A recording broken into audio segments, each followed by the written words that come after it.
In this article, I'm going to cover a Sorcerer Tank Build. That's right, you heard me. This is a build that is going to make your Sorcerer impossible to kill, but the trade-off is that, unlike for example with a Dragon Knight tank, there are no team buffing abilities. You will, however, contribute by doing more damage than a Dragon Knight tank.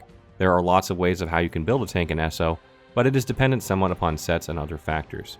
Additionally, some builds may work better in specific PvE content, and some might be better in PvP than PvE. This build is good for most PvE content and is updated for the Murkmire DLC. The Everlasting Lightning Sorcerer build revolves around massive self-heals and self-buffs. It is a selfish build, but one that can be changed depending on your gear and ability setup. As long as you can stay focused on keeping enemies taunted, lack of support abilities should not be too much of an issue. With such high resistance to any damage type and insane self-heals, there is almost nothing that can kill you. Attributes for this build can be adjusted to your liking because every combination works. We need all three resources, but we can restore all three through abilities and potions, and in this build you can use two abilities that restore resources. Dark Deal restores stamina and health, and Spell Symmetry trades health for magicka. It's up to you if you want to use them at all, but they are listed here so that you know there are other options but potions. For these reasons, I have gone with a balanced attribute spread. Both bars consist of abilities that either buff or heal. There are some important interactions between the front and back bar that you should know. On the front bar, we have Bound Aegis that, while slotted, gives us permanent minor ward and minor resolve buffs. On the back bar, the very first ability that we use when going into combat is Boundless Storm, that grants major ward and major resolve. Minor and major buffs stack, and that leads to a massive boost to physical and spell resistance. Restraining Prison, back bar ability, gives major vitality, and due to Naga Shaman's set, when Hardened Ward front bar is used, we get minor mending and minor vitality. These two combined lead to massive heals. Front bar, Pierce Armor, a crucial tanking ability that taunts an enemy in melee range and debuffs with Major Breach and Major Fracture, reducing their spell and physical resistance. Heroic Slash slows movement speed by 40% and reduces the damage done by 15% of the afflicted enemy. It also grants Minor Heroism, granting one ultimate every 1.5 seconds for 9 seconds. This ability is optional and can be exchanged for something else. Hardened Ward, the only sorcerer ability that can spawn a damage shield and with it trigger the Naga Shaman set bonus. Very useful to a pet as well since it puts a shield on them too. Bound Aegis increases damage reduction when blocking by 36%. More importantly, while slotted, it grants minor ward, minor resolve, and 8% max magicka increase as long as it's on the front bar.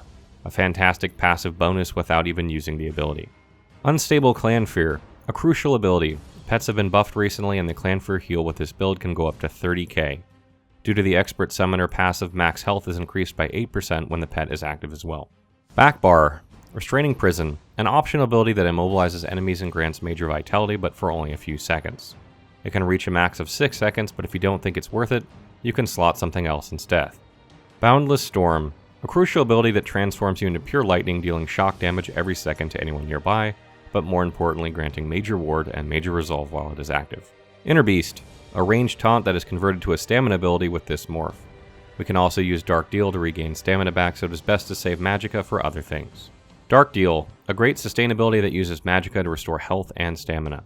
Use only when at low stamina. Unstable Clan Fear, have it slotted in this bar to get the 8% increased health as well while back bar is active. Ultimates, Absorption Field, creates AoE heal and removes any enemy AoE abilities.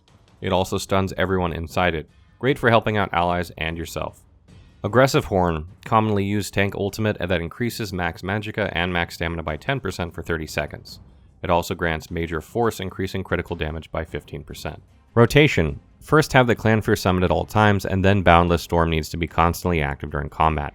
After we get in the midst of many enemies, that is when Restraining Prison should be used to immobilize and get the major vitality buff. Then we switch bars immediately and we get the passive buffs Minor Ward, Minor Resolve, and increased max magicka by using Bound Aegis. Use Hardened Ward to get a damage shield for yourself and pet, while also receiving minor vitality and minor mending from Naga Shaman. Pierce Armor and Inner Beast are taunting abilities that are used depending on the battle situation. When low on stamina, use Dark Deal, and when low on health, use the Clan Fear heal. If you want to max out this build, then Argonian and Orc are the best choices. Argonian, in addition to other great tanking passives, increases healing done and received by 5% at max rank, making heals more effective. Orc comes with 20% health recovery and 5% healing received at max rank, making it a great second choice for this build. If you don't want to play either of these, races Imperial and Nord are also good choices for tank. Imperials have increased health and stamina with the chance to restore health with melee attacks. Nords come with increased damage reduction, cold resistance, health recovery, and stamina, which are all great passives. There are plenty useful skills you can have, but points are limited. Percentages behind the decimal point are not accounted for when adding points to champion skills. For example, Elemental Defender at rank 60 reduces the damage taken from elemental attacks by 12.57%, but your gain is actually 12%. Now that you know this, you can save points and put them elsewhere where gains would be more beneficial. Try to round up numbers to get the most out of these champion skills. The following is my recommended setup for the Everlasting Lightning build. These are typical tanking champion skills that increase healing received, reduce damage from all sources, as well as blocking and rolling stamina costs. Only 2 skills that are not for tanks, which are Master at Arms and Elemental Expert. Both serve one purpose, and that is to increase the damage from Boundless Storm. We're going to be in that form all the time, so no reason not to help the team by dishing out some damage. This build is centered around the Naga Shaman set, which is perfect for a Sorcerer tank that uses healing to keep itself alive. The second set and Monster Helm set depend on what kind of tank you want to be, more on the selfish side, or provide your team with buffs. There are almost no wrong choices here since ESO offers a wide variety of amazing tank sets that can be combined with one another. I went for a selfish build and chose Leeching Plate as my second set, and it is probably the best set to have if you are building your tank around powerful self-heals. The tooltip says that it heals only for 100% damage done when it procs, but these numbers will be increased from all your healing buffs. The most important thing to know is that they are way higher than what the tooltip says. One tick can go up to 7k or maybe even more, and that is only one tick. There is 5 of them since it lasts for 5 seconds. For my monster set, I went with Engine Guardian. This may seem like a strange choice, but for a selfish build, it is perfect since it restores all 3 resources. Sometimes you might screw up a rotation and find yourself with all resources low, and this set can save you. The following are some fantastic monster helms for this and most other tank builds. It does not matter what weapon you have in your primary and secondary slot as long as you have a shield in your offhand. One should have Glyph of Crushing and the other one Glyph of Weakening.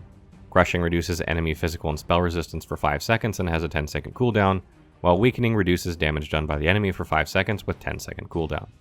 Both debuffs stack with Major Breach and Fracture and Maim for skills such as Pierce Armor and Heroic Slash. The infused trait on weapons is always a fantastic choice. On armor pieces, tanks always want the Sturdy trait because reducing the cost of blocking is very important. Running out of stamina means a quick death.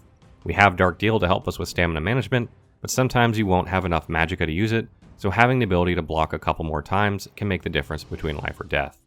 For enchantments, we want Glyph of Prismatic Defense or Healthy. Tri-stat is better for this build, but be sure to only use them on your chest, legs, head, and shield to get the most of them. Use health for the other pieces. The jewelry trait we want is Triune, Health, or Stamina. Triune would be ideal, but it is also hard to get. Glyph of Shielding is the enchantment we want on our jewelry to reduce the cost of blocking even further. This enchantment is the single best way to reduce your block cost. Final thoughts. Having high max health is recommended because the Clanfear healing ability heals for 35% of max health, though that is increased further through healing bonuses.